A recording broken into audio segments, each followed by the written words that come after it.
Welcome back to the channel. My name is Eli Hungary, and today we're going to be covering two different types of electrolytes. Warrior Cell electrolytes versus Liquid IV electrolytes. Specifically, their hydration multiplier, which contains sugar. So when we break down everything, we're going to be breaking down the nutrition facts and then breaking down the ingredients and talking about ingredient quality and ratios and all these things here. So starting with Liquid IV.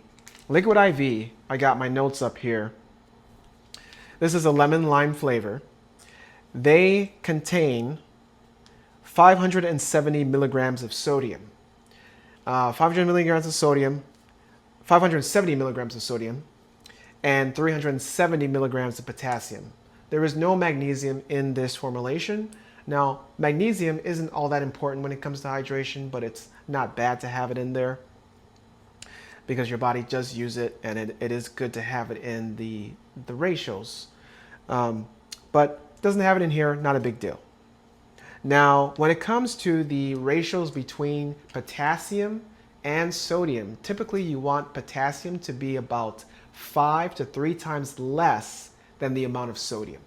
And the reason why that is because too much potassium can cause the body to excrete, to dump sodium out, causing you to get cramps, potentially get cramps later on in your training session or your workout or your sport activity.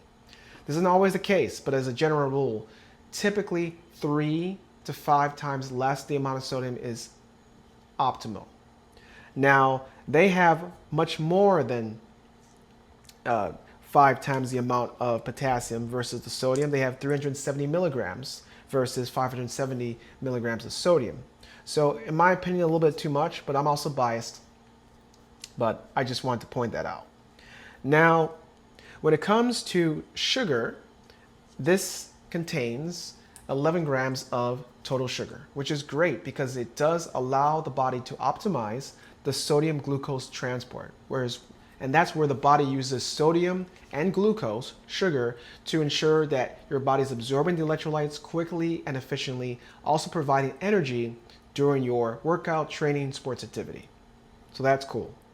Now, when we go down to the quality of ingredients, we're going to go through all the ingredients and we'll discuss qualities and additives and all those things. There's quite a bit of ingredients when it comes to Liquid IV, which shouldn't be all that surprising considering that they're a very big company. They've been around for a long time. They've been known to obviously scale, pretty much be available all over the US, at least. I can't speak for overseas, but definitely all over the US. So typically when a company grows, at some point, the same way it happened to Gatorade, they're going to want to increase profits. And sometimes that means putting additives in their formulation. So when we look at all the ingredients here, and I'll try to post them on the screen, we have sugars, which contain, they put this in brackets, pure cane sugar and dextrose. Now the challenge with this description is that we don't know how many grams out of the 11 grams of sugar, total sugar. We don't know how much of it is cane sugar. We don't know how much of it is dextrose. Now, just going off this reading list, cane sugar is mentioned first before dextrose, so it's likely that there is more cane sugar than dextrose, but I don't know for sure. So there could be, 6 grams of cane sugar and then 5 grams of dextrose, which brings the total to 11. It could be 7 sugar and 4 dextrose. I really don't know, but based on that, this is what it's showing. The problem with this, or the challenge with this, is that dextrose is a very processed sugar. It comes typically from corn, which is typically GMO, and dextrose has a much higher glycemic index than sugar does. So that means it spikes your insulin, spikes your blood sugar, depending on the person, but typically, as a general rule, much more than sugar does. So it typically has about 100 to 120 glycemic index. Table sugar typically has about, if I'm not mistaken, it's 65 to about 70 in the glycemic index. So it's much less than dextrose. So if you're using a good amount of dextrose in here, you could be spiking your blood sugar quite a bit, not even knowing, because you don't know how much dextrose is in this 11 grams of total sugar. Now, the next ingredient is citric acid. And citric acid used to come from citrus fruits. But because we have so many companies that are selling consumer packaged goods that are supplements or foods where they want to put citric acid in there, they can't get there's not enough lemons and limes that they can source to provide the citric acid naturally. So what they do is that they create this citric acid in a lab, so it's synthetic, and it comes from usually a form of mold that they create in the lab. Now, I'm not saying the mold is all dangerous and whatnot. It's called Aspergillus niger. It's not, or AKA black mold. It's not the same mold that you would find in like your home or something like that. But it is synthetic, right? And it doesn't have any nutritional benefit. It doesn't have any benefit to hydration. It's something they add in there typically it's just a flavor additive because it has a sour like flavor, naturally sour flavor, tart taste, and it's known to be a preservative. So that's really the only reason why you would have this in a formulation like this. Now, some companies are a bit better when it comes to this type of citric acid, and they're using citric acid that's sourced from cassava, the vegetable. So, there are some better, cleaner forms of citric acid, in my opinion. Now, the next ingredient on this list is salt.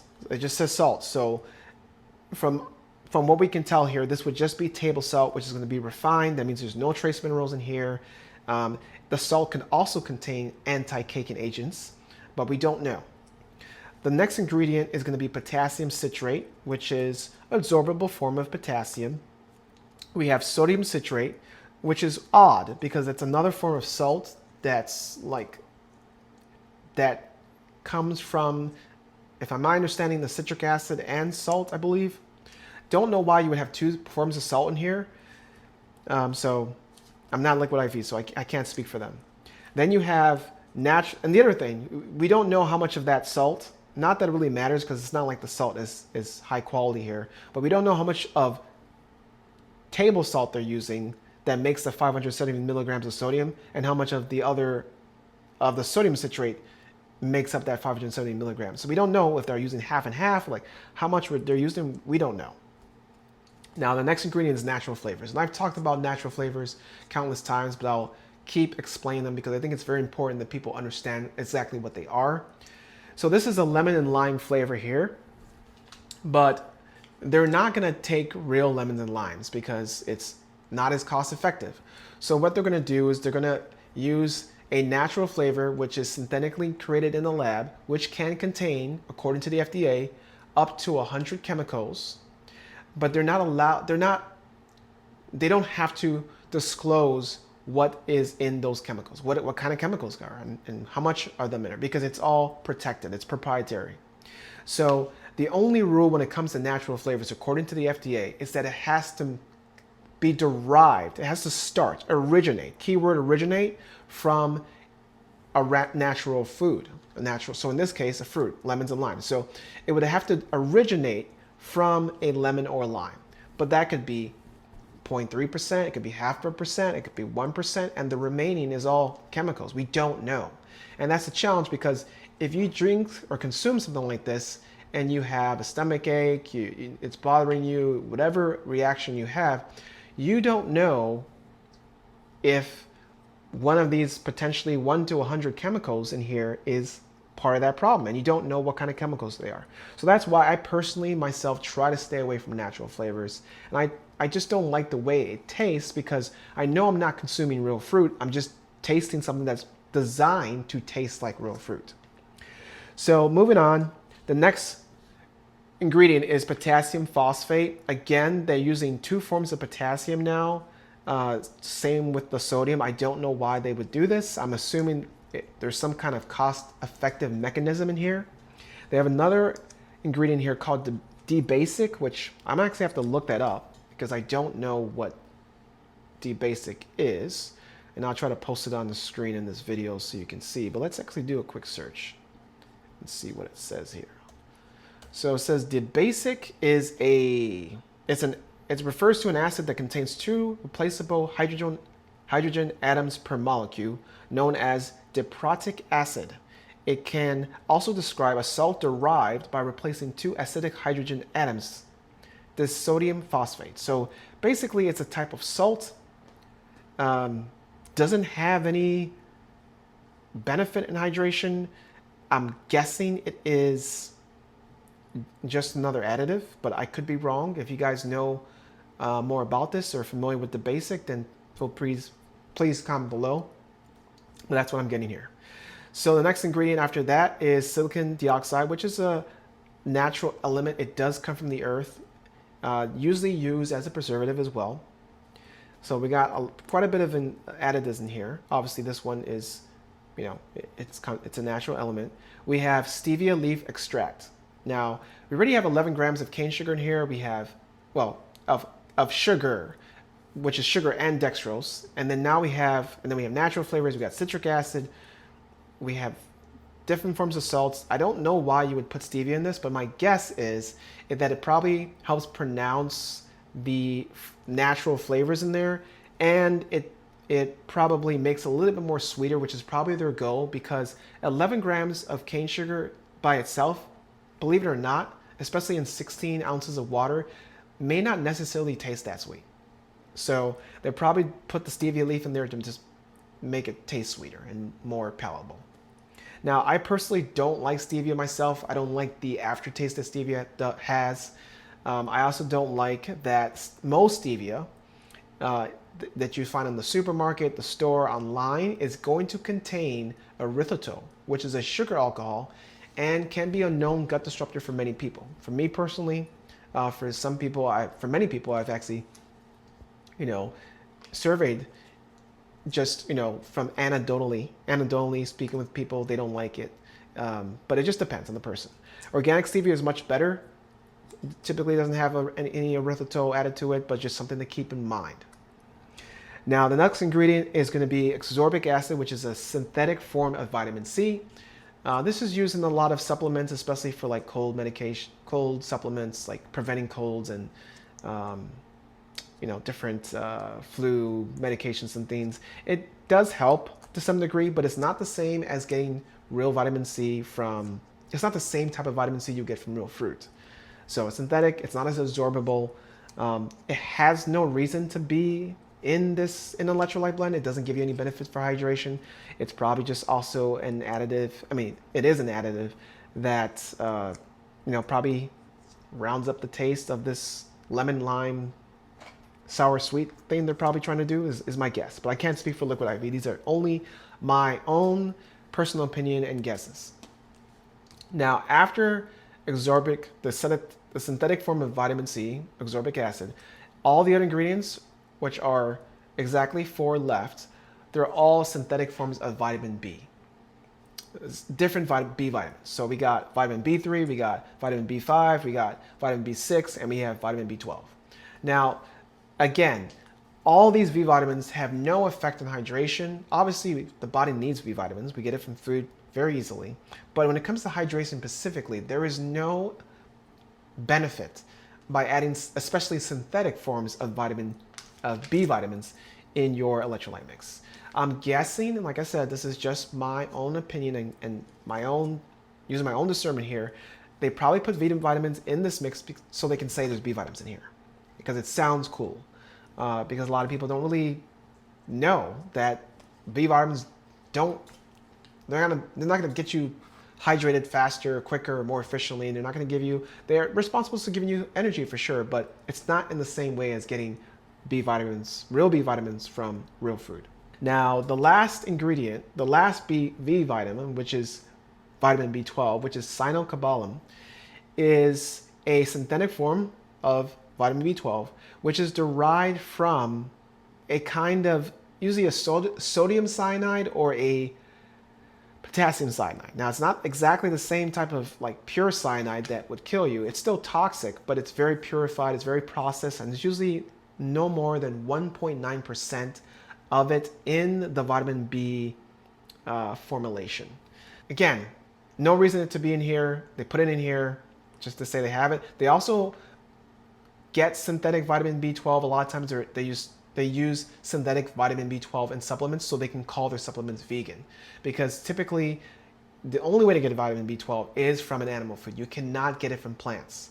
So if you're a vegan and you need to get vitamin B12, even though it's not really absorbable like real vitamin B12, and you need to up to your dosage, you obviously are not going to consume regular vitamin B12. So you need to get a synthetic form. So in order for Liquid IV to say it's vegan, which is another marketing term that a lot of brands use to market it to everyone, they'll say it's vegan because they're using the synthetic form, which doesn't come from animals. So that's my guess why it's in there.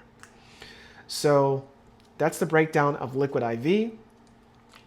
When it comes to comparing Liquid IV with Warrior Salt, it's pretty night and day, and I'm going to be biased here because I am the founder of Warrior Salt.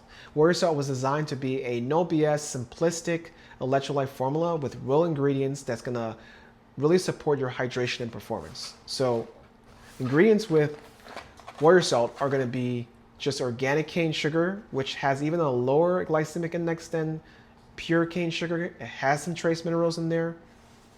We got pink Himalayan salt, which is unrefined salt, which has up to 80 plus trace minerals in there as well. Great for hydration, good to source. We have potassium chloride, which is easily absorbable, but not too hard in the stomach, which some types of potassiums can be. We have magnesium malate, which again, it's not that very important when it comes to hydration, but it's not bad to have a little bit in your formulation. We have organic lemon powder, sourced from real lemon. We have organic lime powder, of course, sourced from real limes. And then we have organic monk fruit extract with no erythritol, because organic monk fruit can also contain erythritol as well, which is a sugar alcohol, like I mentioned, which most stevia contains. And we decided to make sure that it's not in here because we don't want it to cause any stomach issues for anyone. So the reason why organic monk fruit is in this is because it helps round up the real flavor from the real organic lime and lemon powder. It just rounds the formulation all together, and it makes everything kind of pop, in my opinion. But we didn't do this for any other reason. We didn't make electrolytes. I didn't make electrolytes to be calorie conscious, but there's actually 6 calories less in Warrior Salt than there is Liquid IV. That wasn't like done on purpose. I just came up with the formulation. It just happened to be 44 calories.